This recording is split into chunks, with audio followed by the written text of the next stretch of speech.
আল্লাহ রাসূলকে মেনেছি এই জন্যই যাব আমরা। তবে এই যে শ্রেষ্ঠত্ব, এটা উম্মতের দাওয়াতের জন্য নয়, উম্মতের ইজাবাতের জন্য। সারাতে লিখেছে যে উম্মতের ইজাবাতের মধ্যে আবার কিছু লোক আছে বিদআতপন্থী। তারা শরীয়তের মধ্যে মন গড়া জিনিস তৈরি করে সুন্নত বিরোধী কার্যকলাপে লিপ্ত আছে। তারা কিন্তু এই হাদিসের মধ্যে পড়বে না। তারা উম্মতের ইজাবাত পড়ে কিন্তু পূর্ণাঙ্গ উম্মতের ইজাবাত নাই, এজন্য তারাও এর মধ্যে আসবে না। কুনতুম খায়রা উম্মাতিন উখরিজাত লিন-নাস, এখানে উখরিজাত আমরা যদি হাবায়ে সুতুর যদি হাসিয়া দেখি, ওখানে লেখা আছে উজহিরাত। উখরিজাত মানে বার করা হয়েছে, এর ব্যাখ্যা দিচ্ছে উজহিরাত প্রকাশ করা হয়েছে। আর যদি একে বিস্তার করেন তাহলে বলা হবে খলিকাত, যে তোমাদেরকে সৃষ্টি করা হয়েছে। উখরিজাত এখানে খলিকাতের মানে যে তোমাদেরকে সৃষ্টি করা হয়েছে লিন-নাস, মানুষের জন্য। এই লিনাফিন নাস, মানুষের উপকারার্থে, মানুষের উপকার করার জন্য তোমাদেরকে শ্রেষ্ঠ উম্মত করা হয়েছে। এই খায়রা উম্মাতিন, উম্মত বলতে কারা বলা? এখানেও তিন ধরনের কথা পাওয়া যায়। হযরত ওমর রাদিয়াল্লাহু তাআলা যদি আমরা কথা শুনি, উনি বলেছেন যে মর্যাদাশীল উম্মত হচ্ছে লিআউয়ালি হাযিহিল উম্মাহ, এই উম্মতের প্রথম পর্যায়ের মানুষ, অর্থাৎ সাহাবায়ে কিরাম রাদিয়াল্লাহু তাআলা। শুধু হযরত ওমর রাদিয়াল্লাহু নয়, হযরত আব্দুল্লাহ ইবনে আব্বাস রাদিয়াল্লাহু তাআলা আনহুদেরও এই কথা বর্ণিত আছে যে এখানে সাহাবাদেরকে উদ্দেশ্য করে বলা হয়েছে যে তোমরাই হচ্ছে শ্রেষ্ঠ উম্মত। কিছু কিছু লেখক বলেছেন যে এখানে উত্তম উম্মত মানে হচ্ছে উম্মতে মুহাম্মাদীদের মধ্যে কেবলমাত্র মুহাজিরিনদেরকে নেওয়া হয়েছে। হযরত ইবনে আব্বাস বলেছেন হুমুল্লাযীনা হাজারু মিন মক্কা ইলা মদিনা ওয়া কাতালু ফি সাবিলিল্লাহ ওয়া হাযারুল বাদরা ওয়াল ফাতাল হুদাইবিয়া।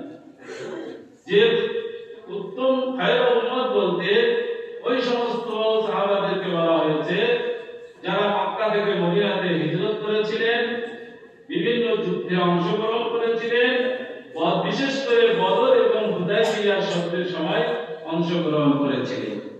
তো ইবনে আব্বাসের দ্বিতীয় মতে মুহাজিরিন সাহাবা হয়েছে। আর হযরত ওমর আর ইবনে আব্বাসের দ্বিতীয় মত হচ্ছে যে এখানে সমগ্র সাহাবা অর্থ। কিছু কিছু লেখক লিখেছে যে এখানে উম্মত, মর্যাদা সম্পন্ন উম্মত বলতে উম্মতে মুহাম্মাদীর মধ্যে উলামা, সুলাহা, সিদ্দিকিন, শুহাদাকে নেওয়া হয়। তার মানে সকলেই নাই, কিন্তু বিশুদ্ধ অর্থ হচ্ছে এখানে এটা হচ্ছে ব্যাপক, অর্থাৎ উম্মতে ইজাবাত সকলেই এর মধ্যে পড়ে। এটাই হচ্ছে বিশুদ্ধ মত যে এখানে কোনো মুহাজিরিন বা সাহাবা, সুলাহা, উলামাদেরকে বলা হয়নি, বরং সমগ্র উম্মতে মুহাম্মাদীকে মর্যাদাশীল উম্মত বলে আখ্যায়িত করা হয়েছে। এই মর্যাদাশীল উম্মত কেন উম্মতে মুহাম্মাদী? উখরিজাত লিন-নাস, এই জন্য যে তোমাদেরকে মানুষের উপকারের জন্য সৃষ্টি করা হয়েছে। তুমি মানুষ, তোমার দ্বারা যদি অন্য মানুষের উপকার না হয় তাহলে তুমি মর্যাদাশীল উম্মত হতে পারবে না। উখরিজাত লিন-নাস, সেই উম্মতকে সৃষ্টি করা হয়েছে মানুষের জন্য। হযরত আব্দুল্লাহ ইবনে আব্বাস রাদিয়াল্লাহু তাআলা আনহু মুকাশিফের দ্বিতীয় জিলদে কিতাবুত তাফসীরে এর ব্যাখ্যা দিয়েছে। কুনতুম খায়রা উম্মাতিন বলতে ওই সমস্ত মুসলমান যারা যুদ্ধ পরিচালনা করেছে এবং কাফের বেঈমানদেরকে শিকলে বেঁধে দারুল ইসলামে নিয়ে এসেছে। সেই কাফেলা যখন দারুল ইসলামে এসেছে, মুসলমানদের আচার আচরণ ব্যবহার দেখে তারা স্বেচ্ছায় মুসলমান হয়েছে। এমন ব্যক্তিকে, এমন উম্মতকে মর্যাদাশীল উম্মত বলা হয়েছে।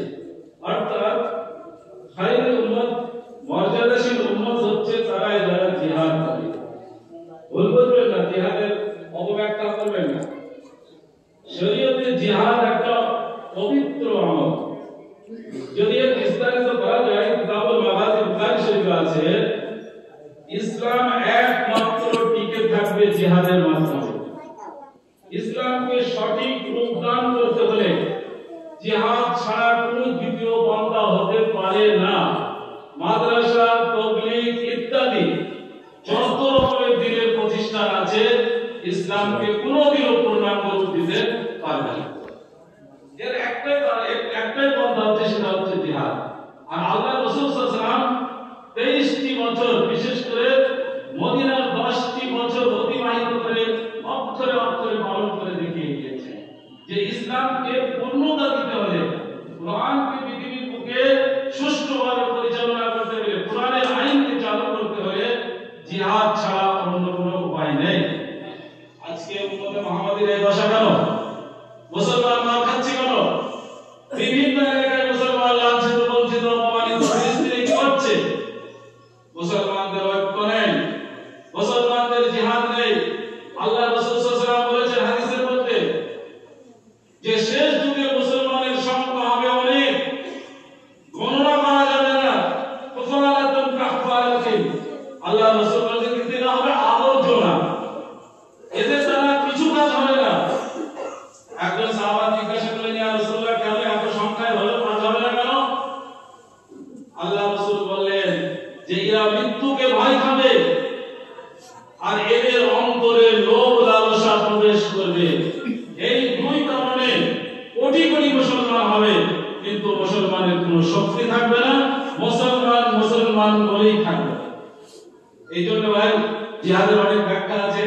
আজকে মিডিয়ার বদৌলতে জিহাদ একটা গালে পরিণত হয়েছে, কিন্তু জিহাদ একটা উত্তম কাজ।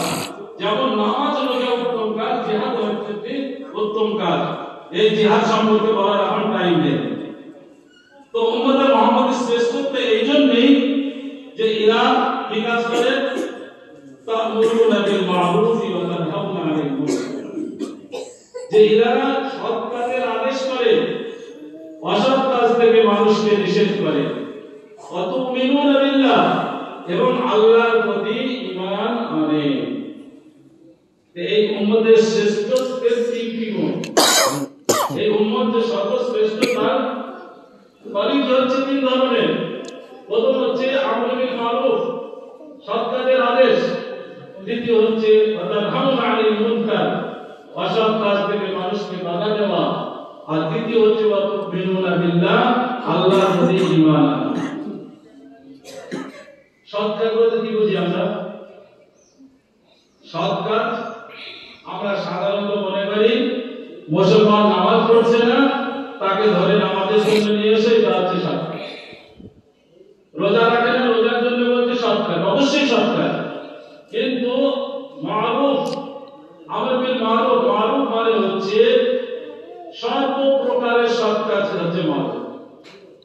রাস্তায় একজন অন্ধ ব্যক্তি আছে, সে রাস্তা পার হতে পারছে না, তার হাত ধরে আপনি রাস্তা পার করিয়ে দিলেন, এটা আল্লাহ রাসূল বলেছেন ইন্না মিনাল মারুফ আন তালকা আখাকা বিওয়াজহিন তালকিন, যে এটাও সৎ কাজ, এটাও সৎ কাজ যে তোমার ভাইয়ের সাথে তুমি হাসি মুখে বেরো।